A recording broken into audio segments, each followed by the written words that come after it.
Hello friends, good morning. Welcome back to my channel Shobhanish world. আজ হচ্ছে সোমবার, সকাল সকাল প্রচণ্ড ব্যস্ত ছিলাম, তাই আর ব্লগটা শুরু করতে পারিনি। তাই স্কুলে গিয়ে আমি ব্লগটা শুরু করলাম।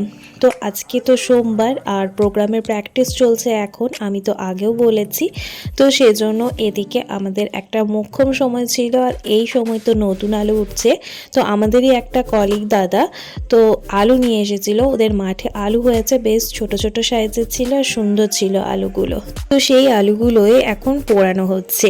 এখন তো প্রোগ্রামের প্র্যাকটিস চলছে, ক্লাসের চাপটা নেই, তো সেজন্য এই সময়টা কাজে লাগিয়ে আমরা সেই ছোটোবেলায় ফিরে গেলাম।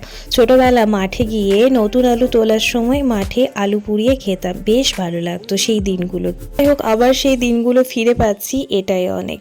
এর যে স্বাদ, এই আলু পোড়া, বেগুন পোড়া, টমেটো পোড়া, এগুলো একসাথে কাঁচা পেঁয়াজ লঙ্কা দিয়ে মেখে এর যে স্বাদ, এটা কিন্তু ভোলার নয়।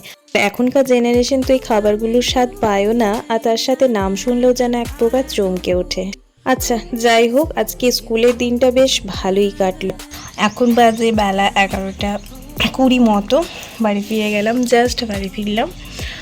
যেহেতু এখন প্রোগ্রামের প্র্যাকটিস চলছে, তো সেজন্য স্কুলটা একটু তাড়াতাড়ি ছুটি হয়ে গেছে। তো এখন বাড়ি ফিরলাম, এখন একটু যেহেতু সময় আছে হাতে, তাই ভিডিও এডিটিংয়ের যে ব্যাপার সেটা করে নেব, তারপর যাবো স্নান করতে। তো চলুন এখন তাহলে ভিডিও এডিটিং আপলোডিং যে কাজ রয়েছে সেগুলো কমপ্লিট করে নিই। আগে নিজে ফ্রেশ হয়ে নেব, তারপরে কাজগুলো করব। চলুন এখনকার মতো এইটুকুই। 2000 years later. Good evening everyone. এখন হয়ে গেছে সন্ধে। দুপুরবেলা আর আমি ভিডিও শ্যুট করতে পারিনি, তো সন্ধ্যাবেলায় শুরু করলাম। এখন বানিয়ে নিয়েছি র টি, একটু লেবু, একটু বিট লবণ দিয়ে। আমার আর মায়ের জন্যই চা বানিয়েছি, আর এখানে নিয়ে নিয়েছি সিঙ্গারা। মিস্টার ঘোষ স্কুল গেছিলো, তো আসার পথে সিঙ্গারা এনেছিল, তো সিঙ্গারা রয়েছে যেহেতু, তাই র টি বানিয়েছিলাম। তো চা সিঙ্গারা খেয়ে সন্ধ্যাবেলাটা এনজয় করলাম বেশ ভালোই। তার সাথে এখন চলে এসেছি রান্নাঘরে রাতের ডিনারের ব্যবস্থা করার জন্য। তো ডিনারে আজকে বানাচ্ছি একটু অন্যরকম নতুনত্ব একটা খাবার, যেটার প্রসেস খুবই ইজি, তার সাথে একটু নতুনত্ব রয়েছে বলতে পারে। তো মসুর ডাল এগুলো আমি ভিজিয়ে রেখেছিলাম মোটামুটি 4-5 ঘন্টা। সেটাকে এখন একটু কাঁচা লঙ্কা দিয়ে একটা স্মুথ পেস্ট বানিয়ে নিয়েছি। একটা মিক্সার গ্রাইন্ডার বাটিতে ওই মুসুর ডালগুলো নিয়ে মোটামুটি 2 থেকে 3 মিনিট ব্লেন্ড করলে কিন্তু এরকম একটা সুন্দর স্মুথ পেস্ট তৈরি হয়ে যাবে। বাইরে থেকে কোনো জল অ্যাড করার কিন্তু দরকার নেই। তো পেস্টটা এখন একটা পাত্রে নিয়ে নিয়েছি, তাতে দিয়ে দিলাম একটু লবণ, একটু হলুদ। আপনারা চাইলে একটু জিরে গুঁড়ো, একটু গোলমরিচের গুঁড়ো বা লঙ্কার গুঁড়ো ব্যবহার করতে পারেন। তবে যেহেতু আমি এখানে কাঁচা লঙ্কা ব্যবহার করেছি, তাই আর দিলাম না আলাদা করে লঙ্কার গুঁড়ো বা গোলমরিচের গুঁড়ো। তো এটা তো একটু আমিষ রান্না হবে, তাই আমি আগে রুটিটা বানিয়ে নিচ্ছি, কারণ গ্যাস পরিষ্কার করা ঝামেলা রয়েছে 2বার করে। সেজন্য রুটিটা বানিয়ে ক্লিয়ার করে নিচ্ছি, তারপর বানাবো ওই যে আইটেমটা আমি আজকে বানাতে চলেছি। আপনাদের সাথে অবশ্যই শেয়ার করছি কি বানাচ্ছি আজকে। তো চলুন ঝটপট করে রুটিগুলো এখন বানিয়ে নিই, তারপর বাকি রান্নাটা কমপ্লিট করব। আচ্ছা, তো রুটি বানানো এদিকে কমপ্লিট হয়ে গেছে। রুটি তো বানানো হলো, এবার সবজিটা বানিয়ে নিতে পারলেই ডিনারটা বানানো কমপ্লিট। তো একটা লোহা কড়াই নিয়ে নিয়েছি। লোহার কড়াই রান্না খাওয়া কিন্তু খুবই ভালো। আপনারা পারলে সবসময় লোহার কড়াইতেই রান্না করার চেষ্টা করবেন, কারণ লোহার কড়াইতেই কিন্তু রান্না খেতে হয়, তাতে আয়রনটাও আমাদের শরীরে আসে। যাই হোক, একটু তেল গরম করে নিয়েছি বেশ ভালো করে, তাতে দিয়ে দিচ্ছি বড়ার শেপ করে বা একটা পকোড়ার শেপ করে দিয়ে দিচ্ছি। তো এগুলো এখন ভালোভাবে ডিপ ফ্রাই করে নিতে হবে, একটু লাল লাল করে ভেজে নিতে হবে। দেখুন কি সুন্দর ভাজা হয়েছে। এই বড়াগুলো একটা করে ভেজে নেব ভালোভাবে। এগুলো কিন্তু শুধু মুধু মুখেও খেতে বেশ ভালো লাগে, একটু বিট লবণ আর একটু সস দিয়ে খেতেও ভালো লাগে বেশ। যাই হোক, ওদিকে বড়াগুলো হতে থাক, এদিকে আমি মশলাটা রেডি করে নিই।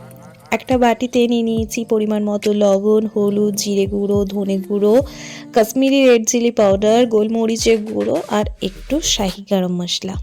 তো এগুলো সব একটু জলের সাহায্য নিয়ে একটা স্মুথ পেস্ট বানিয়ে রাখবো। আর এদিকে ততক্ষণে আমি একটা স্মুথ পেস্ট বানানোর জন্য নিয়ে নিয়েছি পেঁয়াজ, কাঁচা লঙ্কা, আদা আর রসুন পরিমাণ মতো। তো এটা একটা স্মুথ পেস্ট বানিয়ে নিয়ে এখন একটা বড় সাইজের টমেটো নিয়ে নিয়েছি। টমেটোটা কিন্তু একটা সুন্দর পেস্ট বানিয়ে নিয়েছি। আর এর দিকে ধনেপাতা কুচো করেও রাখা আছে, পেঁয়াজ কুচো করেও রেখেছি। চলুন, সমস্ত জোগাড় তো হলো কমপ্লিট। এবার রান্নাটা শুরু করা যাক।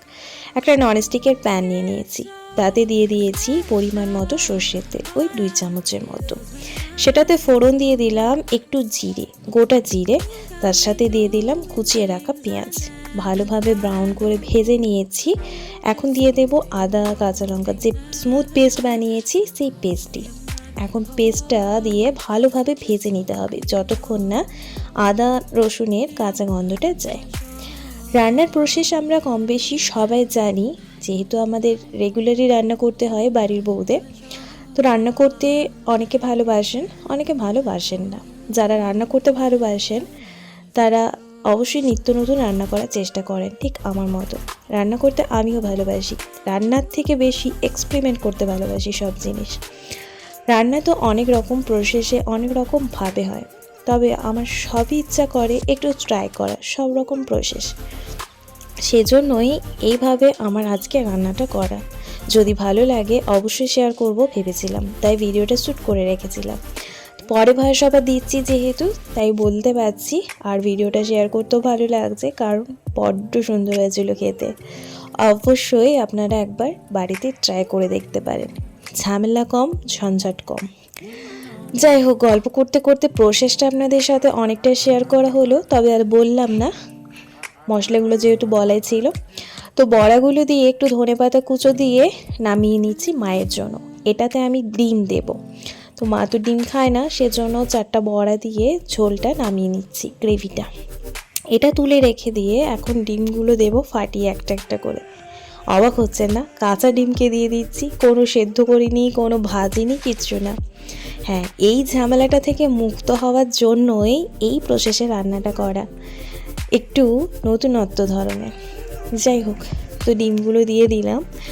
মিস্টার ঘোষ তো এক প্রকার ভয়ই পাচ্ছিল, যেহেতু ও ভিডিওটা বানাচ্ছিল, মানে শ্যুট করে দিচ্ছিল আমার। তো বললো যে ডিমটা চারিদিকে ছড়িয়ে যাবে।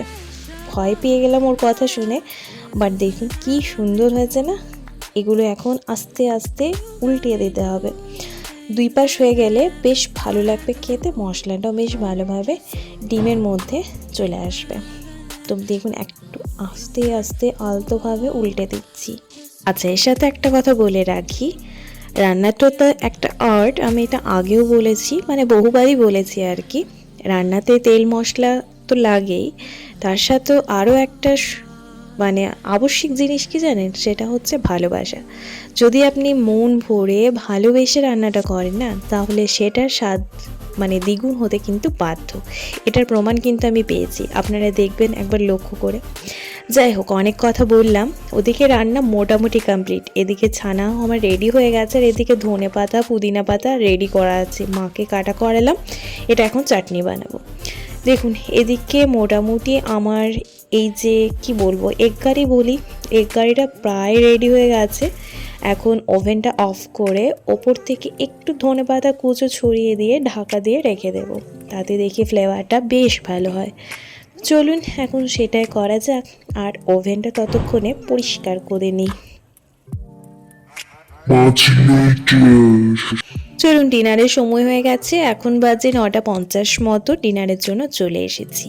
তো চলুন ডিনারটা কমপ্লিট করি, আর আজকের মতো ভিডিওটি এখানেই শেষ করছি। ভিডিওটি ভালো লেগে থাকলে অবশ্যই একটা লাইক কমেন্ট আর শেয়ার করে দেবেন। দেখা হচ্ছে খুব তাড়াতাড়ি নতুন একটি ভিডিওর সাথে। ততক্ষণ পর্যন্ত সবাই ভালো থাকুন, সুস্থ থাকুন। আর আমার চ্যানেলে নতুন সদস্য হয়ে থাকলে চ্যানেলটি সাবস্ক্রাইব করে পাশে থাকুন। ধন্যবাদ, শুভরাত্রি।